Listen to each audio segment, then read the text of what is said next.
السلام عليكم. اليوم غادي نصاوب معكم زيت الثومه. هاد الطريقه كنديرها لوليداتي الكحه زوينه بزاف ان شاء الله. غادي تنفعكم وحتى يمكن لكم كديروها حتى في الطياب. انا هاد الطريقه قالها لي الاخ تاعي الكبير تقريبا شي 4 سنين هذه على الاقل، وانا كنديرها لوليداتي الحمد لله. كما راه قلت في فيديوهات سابقين نادرا فاش كنشري لهم انا الدواء ديال هكا الكحه او الرواح.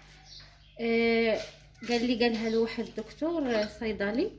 انا قال له هو 7 دروس ديال الثومه في اطرو من زيت الزيتون. انا كندير غير 4، ملي كتقرب تساليني كنعاود نزيد 4 اخرى. انا تسالات لي تعطلت هذه المره ما درتهاش، وقلت ان شاء الله نشاركها معكم ونهضروا على هاد الظاهره اللي شفنا دابا هاد الايامات، نقولوها 3 ايام.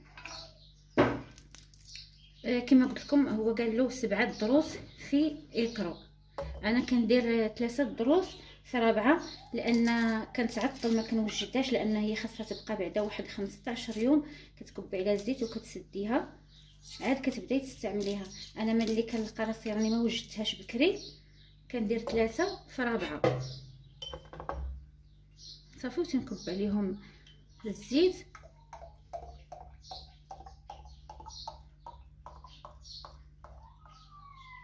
وكنسد عليهم وكنديرهم في بلاصه مظلمه وكنخليهم تقريبا اسبوع وكنبدا نستعملها.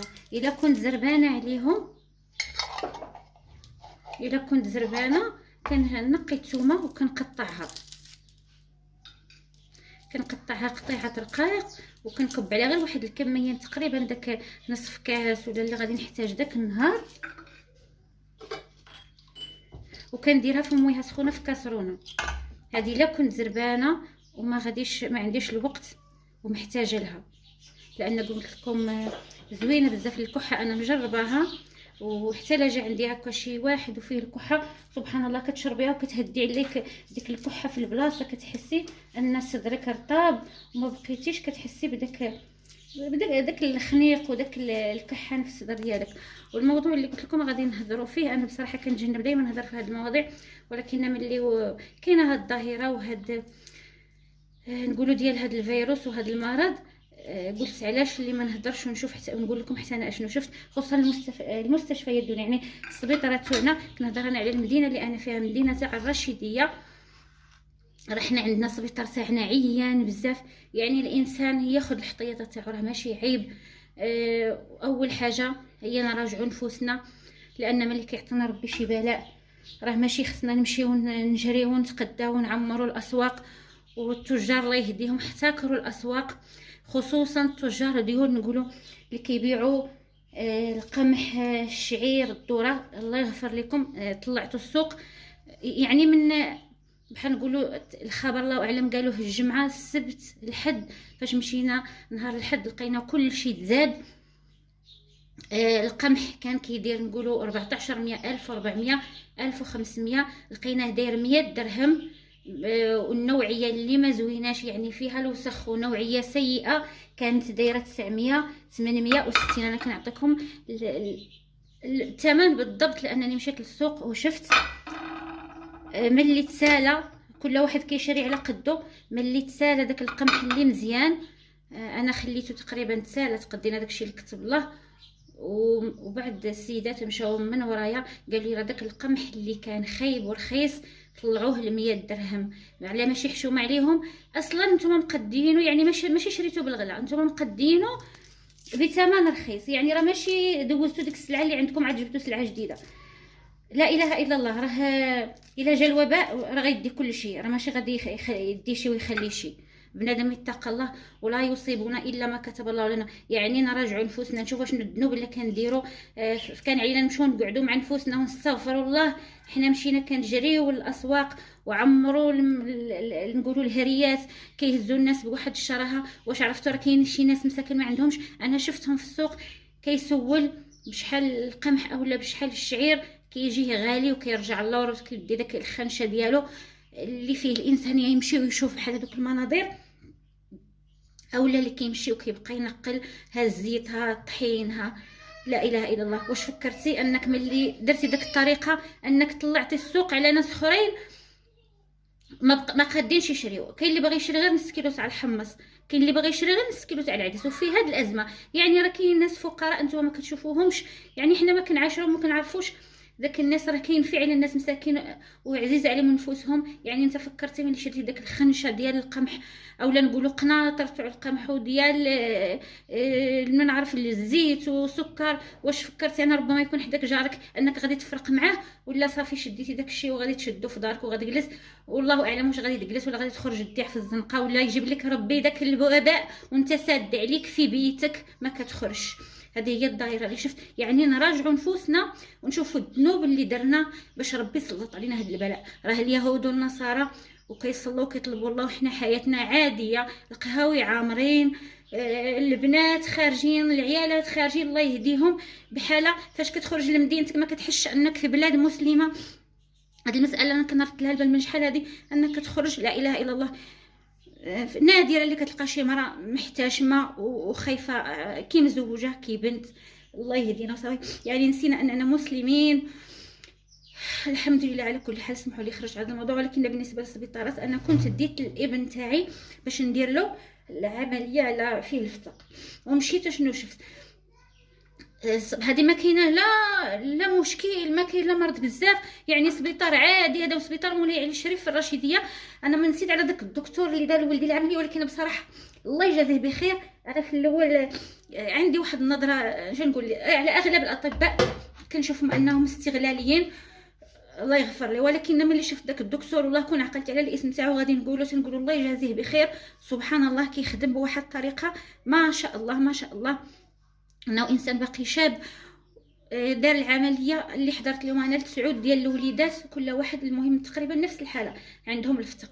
تعطل عليه البناج بعدا ما جاهش في الوقت، وانا قاعده نيت حاطه لان ولدي هو الصغير فيهم غادي يدخل هو الاول البلوك. الوليدات ما فاطرينش، البناج تعطل. ملي جا البناج المهم دار العمليه لولدي الحمد لله خرجت. داك الطبيب فاش كتخص شي حاجه اولا كيخرج مسكين يجري ويمشي يقادها، لا اله الا الله. الطبيب راه خاصو حتى هو الراحه، كيخرج يجري مسكين والعرق تاعو ويقاد دوك الوريقات ويرجع تاني ويجيب دري اخر. انا ما عرفتش هاد الطبيب تبع اللي غيخدم لينا حنا كاع ما موجدينش لينا، كاع ما موجدينش داك الطبيب مسكين كاع الاليات والراحه النفسيه تاعو. عرفتي شنو هي كتكون؟ انا حسيت به ان روح انسان قدامه، لان كيجي كيطلع على ولدي. حتى واحد السيده كانت معاه لان ولدي تعطل شويه ما فاقش، كيجي وكيقلبوه واش داك الوليد فاق واش كيتنفس. يعني حسيت راه كاينه الانسانيه اللهم لك الحمد. واخا كاينين بعض الناس خايبين، ولكن كاين فيهم اللي زوينين. انا تخيل الطبيب 9 العمليه 9 الرواح قدامه ووليدات صغار، واش يفيقوا من البنج ولا ما يفيقوش، ويهز الملف ويمشي يدخل ثاني البلاصه ديال فين كاين ديال الدراري الصغار ويطلع على الحاله تاعهم ويرجع. واش المشكله؟ ان مشيت في الليل بعدا ما لقيتش في النعاس ولدي، قديت الوريقات ورجعت. انا لانني انا في نفس المدينه في الرشيديه، كانوا معايا ناس من ميدلت قلميمه، المهم تقريبا 3 سوايع 4 سوايع تاع الطريق، يعني الرشيديه وهاد النواحي اللي كلهم كيجيو للرشيديه.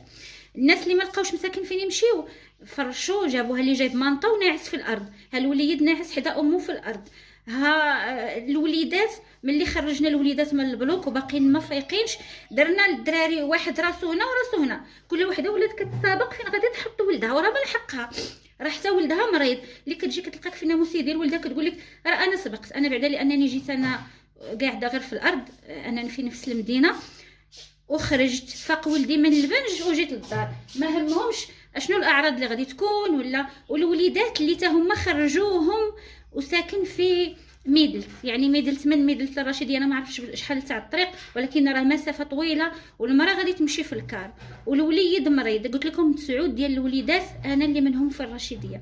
يعني شوفوا غير عادي، وعندنا موعد شهرين عاد شديت الموعد وشهر وانا كنقاد هكا في وريقاتي، يعني 3 شهور تقريبا عندي عاد شديت داك الموعد. يعني معولين عليا ومعولين على دوك الوليدات وما لقيناش فين نعسو، ما بالك الا مشيتو بهاد الا بهاد الظاهره دابا الخطيره.